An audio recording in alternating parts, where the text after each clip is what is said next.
encouragement as you go down into this new year. Divine resources for human requirements. And I want to leave with you 3 verses.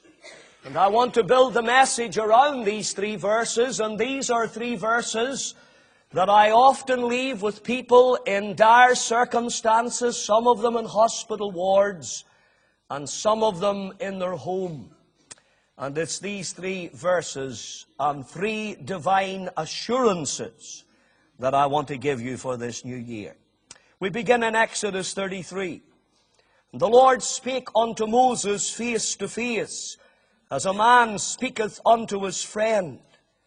And he turned again into the camp, but his servant Joshua, the son of Nun, a young man, departed not out of the tabernacle. You can see that Joshua was Moses' assistant, and Moses was shaping and guiding this young man. And Moses said unto the Lord, See, thou sayest unto me, Bring up this people, and thou hast not let me know whom thou wilt send with me. Yet thou hast said, I know thee by name, and thou hast also found grace in my sight. Now therefore I pray thee, if I have found grace in my sight, show me now thy way, that I may know thee, that I might find grace in thy sight, and consider that this nation is thy people. And he said, My presence shall go with thee, and I will give thee rest. And he said unto him, If thy presence go not with me, carry us not up hence. Just put your finger in the first portion there in Exodus 33. Horatius Spafford was a well-to-do Christian lawyer from the city of Chicago who had just lost his only son. Shortly after that tragic event, the Great Fire of Chicago swept away his heavy investments on the shore of Lake Michigan. He decided to have a break, and so he planned a European tour for himself and his 4 daughters in the autumn of 1873. Last-minute business, however, detained Mr. Spafford from accompanying his wife and his girls to France on board the French steamer, the Ville de Havre. He intended to follow them a few days later. The Ville de Havre, the largest ship afloat at that particular time, was about 2/3 across the way of the Atlantic Ocean when on the morning of November the 22nd, 1873, at 2 o'clock in the morning, it collided with an English sailing ship, the Loch Earn. The Ville de Havre foundered rapidly. It went down inside 30 minutes. And before it did, Mrs. Spafford knelt with her 4 girls in prayer, asking God that they might be saved, and if not saved, that they might be ready for eternity, whichever was the will of God. The 4 children perished in the water. Mrs. Spafford was among the 28 survivors who were picked up by another ship and landed 9 days later in the city of Cardiff in the country of Wales. She immediately cabled her husband with these words, Saved alone. A meaningful message which he later framed and hung in his office. Mr. Spafford then took the first boat available to join his bereaved wife in England, and in deep sorrow he crossed the Atlantic Ocean. And it is reported that when he came to the place near to the spot where his 4 girls drowned, he penned the words of this immortal hymn. When peace like a river attendeth my way, when sorrows like sea billows roll, whatever my lot thou hast taught me to know, it is well with my soul. For me be it Christ hence to live. If Jordan above me shall roll, no pang shall be mine, for as in death as in life, thou wilt whisper thy peace to my soul. At that time, D.L. Moody and Iris Sankey were holding meetings in the city of Edinburgh. They were well-known friends of the Spafford family. And when they received the awful news that 4 daughters of Mr. and Mrs. Spafford had perished, they made their way south from Scotland down into England to try and meet with the sorrowing parents and bring a word of comfort and consolation to them. Much to their surprise, they found Mr. and Mrs. Spafford completely at peace, sustained by their wonderful God, able to say, "It is well, God's will be done." My friends, in the hour of their desperate grief, the Spaffords discovered that there was divine resources for their desperate needs. It was Moyd Rawdon who said, when you have nothing left but God, then you become aware that God is enough. When you have nothing left but God, then you become aware that God is enough. Another year has run its course, and we stand on the threshold of 2011, and it's good to remind ourselves as we stand on the threshold of a new year, it's good to remind ourselves of the divine resources that are ours through Christ. Some of you to whom I speak this morning are filled with fear as you contemplate this new year. You have concerns about your family. Will this be the year of their salvation? Will this be the year of their restoration? Will this be the year when they will come back to the Lord? Some of you older folk are filled with fears concerning your health. Let's be realistic. Your health will probably deteriorate in this incoming year. Your physical powers will probably decrease. And maybe you're asking the question, well, what will happen to me? And what will happen to me when my loved one is gone? Some of you to whom I speak this morning are unemployed. And these past months have been difficult for you as you've sought to eke out a living for your family and for your children. And maybe you're asking the question, well, how will I cope in this new year? Will I get a job? Will I be employed? Will I be able to provide for my wife and my children? My word to you all this morning is relevant. I want to talk to you about divine resources for human requirements. Sometimes, as I have said, when visiting the hospital or the home, I've left these 3 assurances with people. And I want to leave them with you this morning. 3 assurances for the future. Here they are. Number 1. As you and I step out into the future, we have the assurance of the Lord's presence in a time of despondency. The Lord's presence in a time of despondency. I wonder, is that how you feel this morning? Maybe you're despondent. Maybe you're weighed down because of your ministry and work for the Lord. Maybe you're weary and well-doing. Moses was. For this statement in Exodus chapter 33 and verse 14 was spoken to Moses in connection with one of the most deplorable incidents in the nation of Israel. You remember the nation had sinned while Moses was on the mount. The people had turned aside to idolatry. He was on the mount. He was receiving the 10 Commandments. He was receiving instructions regarding the tabernacle. And while he was on the mount, the people turned aside to idolatry. You remember they erected that golden calf. They're dancing naked in the camp of Israel. And Moses comes down the mount with Joshua, and he sees the idolatry and the sacrilege and the blasphemy before him.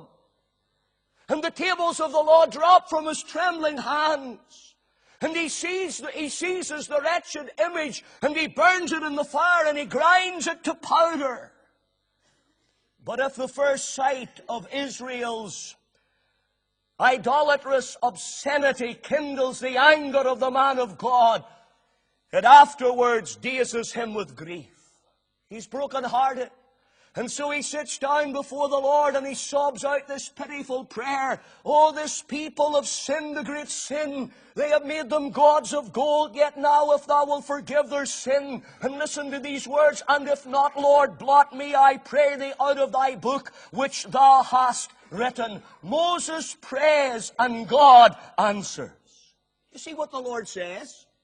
Look at chapter 33 and verse 1. And the Lord said unto Moses, Depart and go up hence, thou and the people, which thou hast brought up out of the land of Egypt, unto the land which I sware to Abraham, to Isaac, and to Jacob, saying, Unto thy seed will I give it. And I will send an angel before thee, and I will drive out the Canaanite, the Amorite, the Hittite, the Perizzite, the Hivite, the Jebusite, unto a land flowing with milk and honey. For I will not go up in the midst of thee, for thou art a stiff-necked people, lest I consume thee in the way. A gracious answer indeed. And yet to a man like Moses, heartbroken, disillusioned, apprehensive about the future, and yearning more than ever for the assurance of divine companionship, such an answer was no answer. I mean, what consolation were there in these words? I will send an angel before thee. Wasn't the presence of angels that Moses was pleading for. It was the presence of the living God himself. And so in loving kindness toward his heart-stricken servant, the Lord gives this further assurance. My presence, verse 14, shall go with thee, and I will give thee rest. Here again, John Wesley's deathbed exaltation, the best of all, God is with us. Now, this assurance of the Lord's presence assured Moses of three things very quickly. The certainty of his presence. Look at verse 14. My presence shall. You see, the assurances are never weakened by any suggestion of falteringness. When God says, my presence shall go with thee, he means that without any perhaps or peradventure, he will be with each of us right through to the end. The soul that on Jesus has leaned for repose, he will not desert to its foes. That soul, though all hell should endeavor to shake, he never, no never will never forsake. Little boy was eagerly looking forward to a birthday party of a friend who lived just a few streets away. And when the day finally arrived, a blizzard came, just like some of the blizzards, the snow blizzards that we have been having. It made the footpaths and the roads nearly impassable. And the lad's father, sensing the danger, was reluctant to let this little boy go. But you know what little boys are. But he said, Daddy, all the other kids are going, and their parents are letting them go. The father thought for a moment, and then he said, all right, it's okay for you to go. Surprised but overjoyed, little fellow bundled himself up with layers of clothes, and he went out into the raging storm, and the driving snow made visibility almost impossible, and it took more than 30 minutes to reach the short distance away to the birthday party. And as he came to the door of his friend's house, he rang the doorbell, and as he rang the doorbell, he just sort of turned around. And as he looked into the distance, he could see the shadow of a retreating figure. It was his dad. He had been with his son every step of the way until he reached the place of safety. My friend, as you step out into the unknown future of 2011, I tell you there are many uncertainties that you and I don't know anything about, but we can be certain of this. The Lord will be with you every step of the way. The certainty of his presence. But look at verse 14 again. Notice the intimacy of his presence. My presence, my presence. It's that precious pronoun my that gets the emphasis. God's promise to send an angel far from satisfied the man of God. And now at length God tenderly yields to his servant's moving entreaty. He said, my presence shall go with thee. The Septuagint, the Greek version of the Old Testament, puts it like this. I myself will go with thee. I myself will go with thee. And my dear friends, that priceless my pledges to us the step-by-step, heart-to-heart fellowship of God himself through all our way. My presence shall go with thee. An unchanging, undeparting friend would company with him through all the wilderness wanderings. An undeparting friend would be with Moses in the tent of council. An undeparting friend would be with Moses in the camp. An undeparting friend would go forth with him into the field of battle. Indeed, how can we be lonely as we step out into 2011? How can we experience a sense of loneliness? This everlasting friend is promised to be with us every step of the way. My presence, literally, my face shall go with thee. It suggests intimacy of fellowship. Was that not a beautiful antidote to Moses' gloomy anxiety? There can be no darkness in that life where regular communion with the Lord keeps the soul bathed in the glory light of the divine smile. You know, when someone turns their face from me, it indicates disapproval. Do you see what God is doing here? Do you see what God is saying? He says, my face is with thee. My face shall go with thee. He's indicating His gracious favor. Think of it. As you and I step down into the unknown future of 2011, the face of God, the favor of God, the smile of God, the blessing of God, the company of God, as we travel into the unknown future, the certainty of His presence. But don't stop there. The intimacy of His presence. But don't stop there. The serenity of His presence. Look at verse 14 again. My presence, my face shall go with thee, and I will give thee rest. No less a scholar than Dr. Hanley Moule says there are two possible sorts of rest. There is rest after toil, the laying down of the weary at the end of the journey. There is rest in toil, the internal deep repose and liberty of a spirit which has found a hidden refuge and retreat while the march, the battle, the climb are still in full course. In other words, there is a rest after work, and there is a rest in work.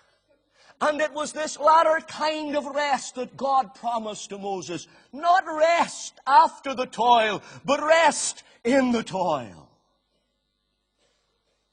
Is that not the kind of rest we need today?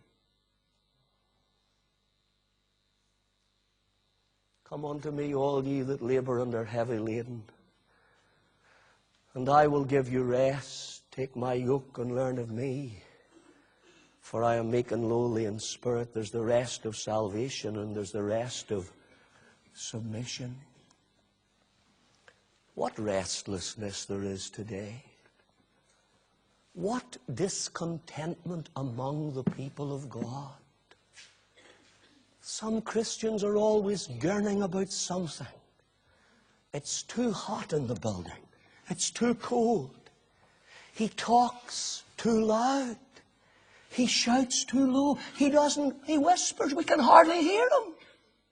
What restlessness, what discontent is among the people of God, and how we need this soother, inning quiet that God promises.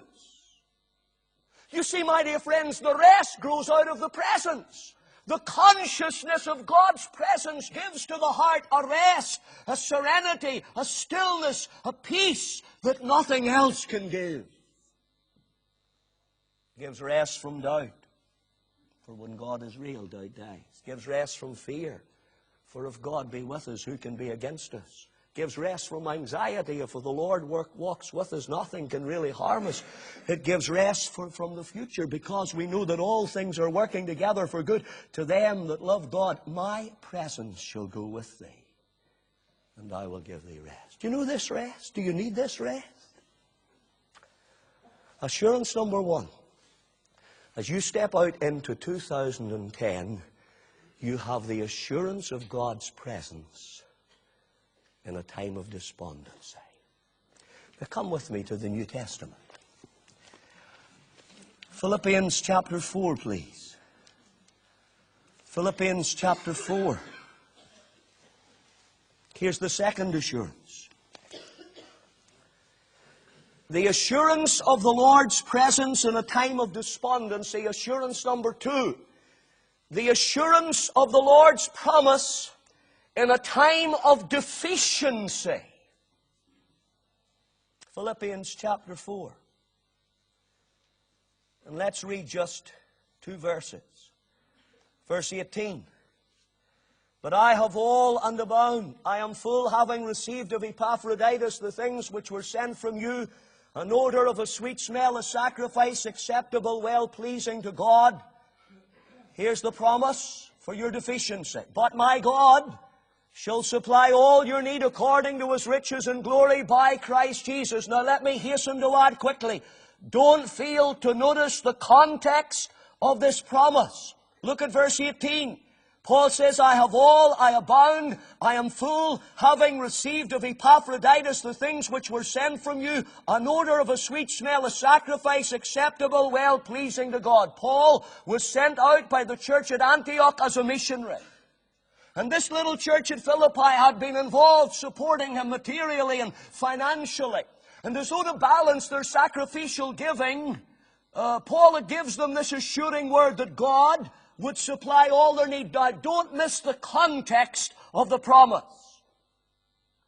You see, Paul is contrasting here the way the Philippian believers had supplied his need and the way in which God would supply their needs.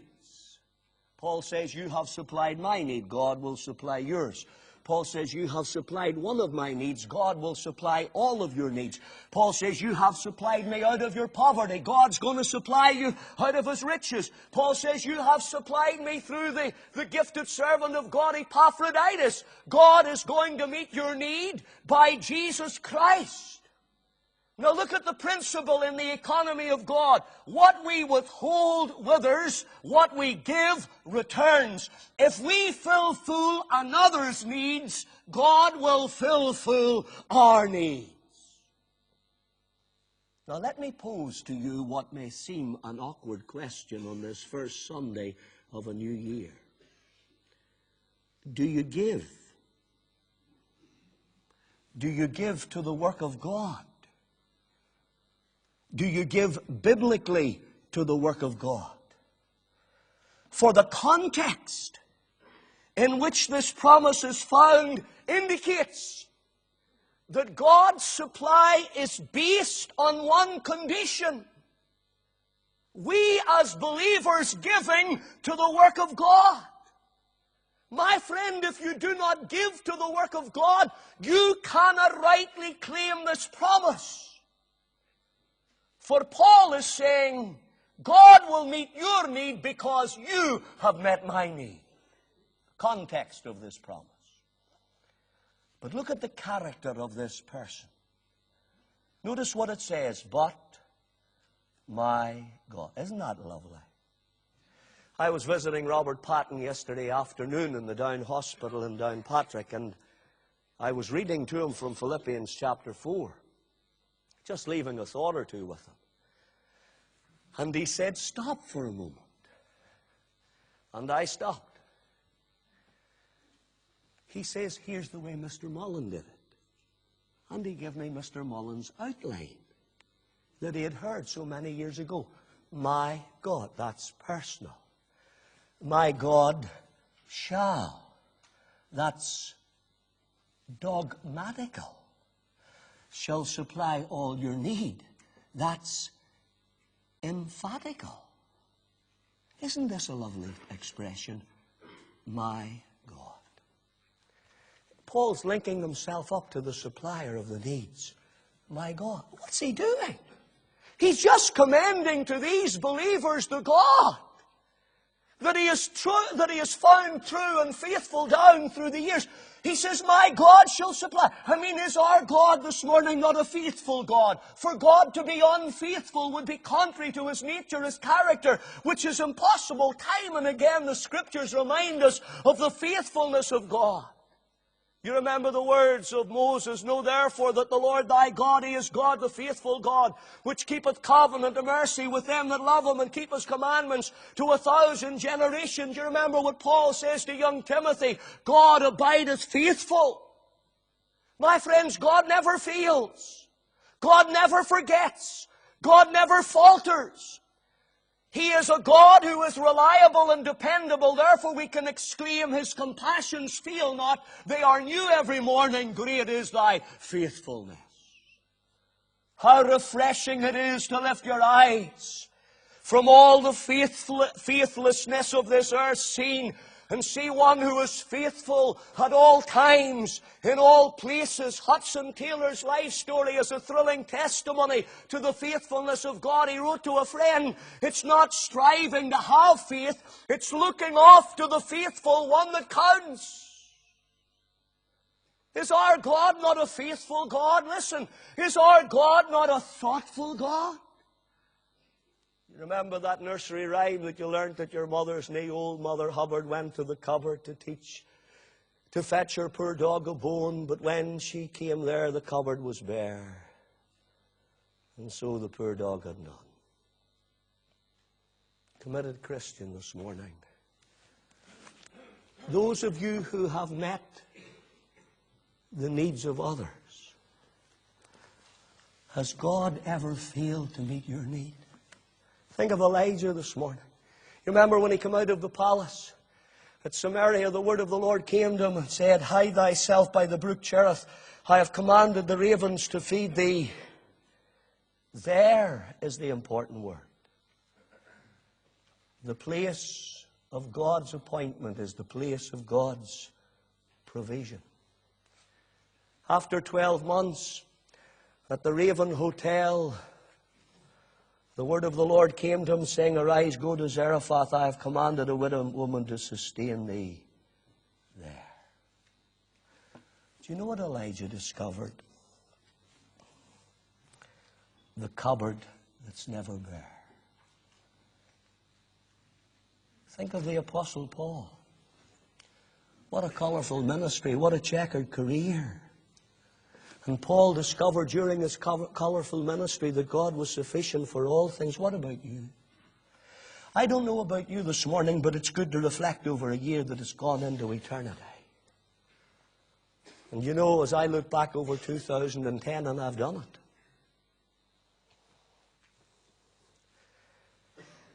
in 1,000 ways, God has proved himself to be my God and your God. When the storm has raged, he has flung his mantle around me. When the battle has waxed hot, he has shielded me from the fiery darts of the wicked. He has led me, he has fed me, he has answered my prayers. He has shown me that underneath are everlasting arms of a love which will never let me go and never give me up. And full well he has proved himself to be my God. The context of this promise, the character of this person. But look again at verse 19. Notice the condition of this people. All your need. What a vast field that covers. Listen, from the cradle to the grave we're a bundle of needs. Needs now, known and unknown. Needs now and hereafter crowded upon us from 1,000 different ways. You say, who's sufficient for them? My God. When you cannot see your way clear, my God shall supply your need. When man doesn't take note of your needs, my God shall supply your need. When there's no other source of supply, my God shall supply all your need. George Muller built many orphanages at Ashley Down in Bristol in England without a personal salary or stipend to rely upon. He depended upon the Lord for everything, on his money, on his food, to support those thousands of homeless children. A man of radiant faith, he kept a motto on his desk for many years that brought comfort and strength to his heart. And it's this: it matters to him about you. It matters to him about you. George Muller testified at the end of his life that the Lord had never failed to supply all of his need. Wonder, as you step out into the new year, are you uncertain about your resources? Are your resources depleted? Are your needs great? Listen, it matters to him about you. Assurance number one. The assurance of God's presence in a time of despondency. Assurance number two. The assurance of God's promise in a time of deficiency. Now come to the last one. The time is almost gone. 2 Corinthians 12. 2 Corinthians 12. Assurance number 3. The assurance of the Lord's provision in a time of difficulty. Look at verse 9, 2 Corinthians 12 and verse 7, rather. And lest I should be exalted above measure through the abundance of the revelations, there was given to me a thorn in the flesh, the messenger of Satan to buffet me, lest I should be exalted above measure. For this I besought the Lord thrice, that it might depart from me. And he said unto me, My grace is sufficient for thee, for my strength is made perfect in weakness. Most gladly therefore will I rather glory in my infirmities, that the power of Christ may rest upon me. Paul faced a difficulty. He calls it a thorn in the flesh. The messenger of Satan to buffet me. I wonder this morning, are you facing a difficulty that seems insurmountable? I wonder, are you facing a pressure that seems unhelpful? Like Paul, have you let it before the Lord? Was Paul's prayer answered? No. Yes. Which? Both. It was gloriously answered, not according to the letter, but it is true, but in a way that has brought blessing otherwise impossible to Paul and millions of believers. And he said unto me, My grace is sufficient for thee. What's grace? It's God's provision for our every need when we need it. You know, in our Christian life, we get many of our blessings through transformation, not substitution. When Paul was praying for the removal of this thorn, he was praying for substitution. He was saying, Lord, whatever the thorn was, whether it was epilepsy, whether it was demon oppression, whether it was his eyesight, whether it was his health, whether it was his angina, whether it was his heart, whether it was his bodily deformity, whatever the thorn was, Paul was praying that the thorn would be removed. He was saying, Lord, give me wholeness instead of sickness. He was saying, Lord, give me freedom from pressure and freedom from pain. Paul was asking God for a substitution. You know, sometimes, more often, I think, God meets the need not by substitution, but He meets the need by transformation. He doesn't remove the affliction. He doesn't remove the pressure. He doesn't remove the problem. But He throws in an added ingredient. It's called grace, so that the affliction no longer works against us. It works for us. And He said unto me, My grace is sufficient for thee. Look at verse 9 and notice God's personal concern. God's personal concern. Amazing grace. The Lord speaking directly to His tested, burdened servant, and He's saying, and He said unto me, My grace. I wonder, dear friend, as you look back over 2010, has there been times when some dire agony has wrung from your heart the cry, does Jesus care? Why has this trouble come? Why has God allowed this to enter our family? Why has this trial come into our domestic situation? Why does God not answer our prayers? Does Jesus care? When my heart is pained too deeply for mirth, for song, as the burdens press and the cares distress, and the way grows weary and long, does He really care? Does He know? Does He understand? Thank God He does. We have a high priest this morning, and He can enter into your heartache, and He can feel your burden Himself. And He said unto me, that's God's personal concern. Amazing grace. But go a step further. Notice God's plentiful supply, abundant grace. And He said unto me, My grace is sufficient for thee. It's almost humorous, this situation. God's grace is enough for your problem. It's enough for what you're going through. Have no fear, burdened believer, as you step out into this new year. God's grace is sufficient for thee. It's never too much, and it's never too little, and it's never too soon, and it's never too late, and it's always perfectly timed, and it's always perfectly adequate, and it's divine grace in all its fullness, and all its freshness, and all its fullness. It's yours. God's personal concern, available grace. God's plentiful supply, abundant grace. God's present help, available grace. And he said unto me, my grace is sufficient for thee. It's in the present tense. My grace is sufficient for thee.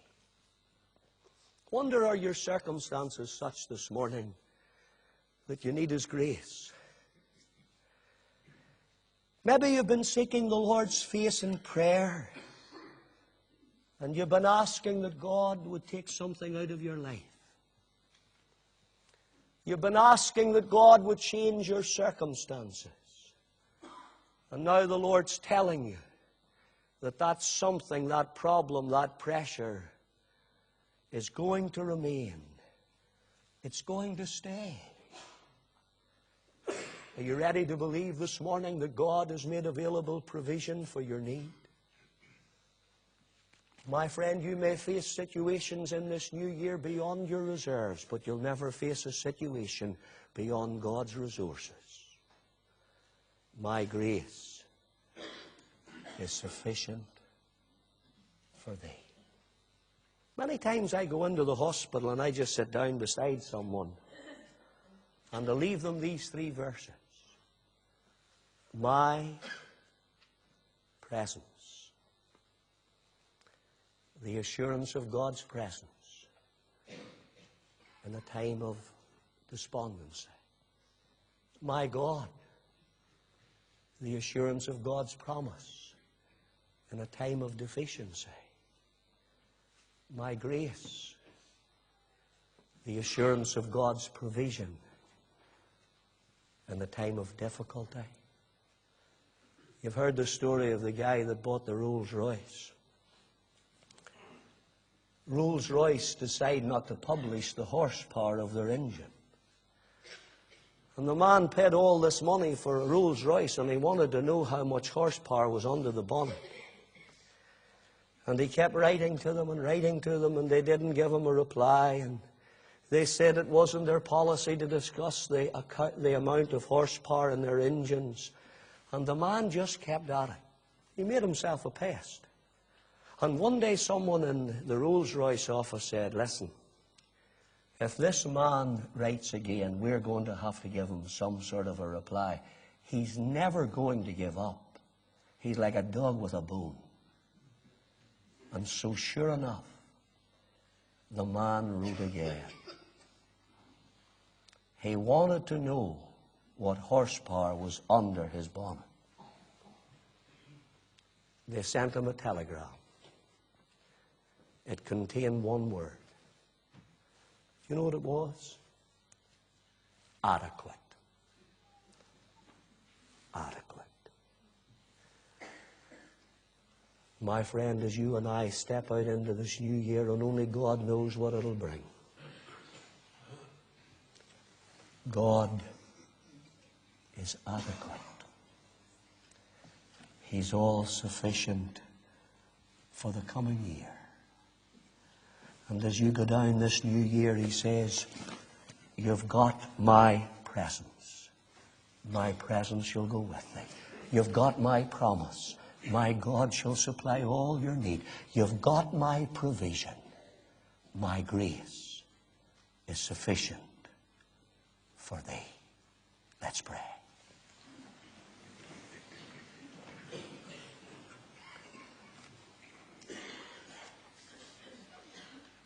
Father, we thank you for the comfort and the encouragement of your word to our hearts this morning. Lord, none of us know what this year will bring for us. But our Father, we're comforted and encouraged to know and strengthened to know this morning that the Lord is with us. That God will meet our need. And that His grace will be sufficient. Father, we pray that as we step out into the unknown future of this year 2011,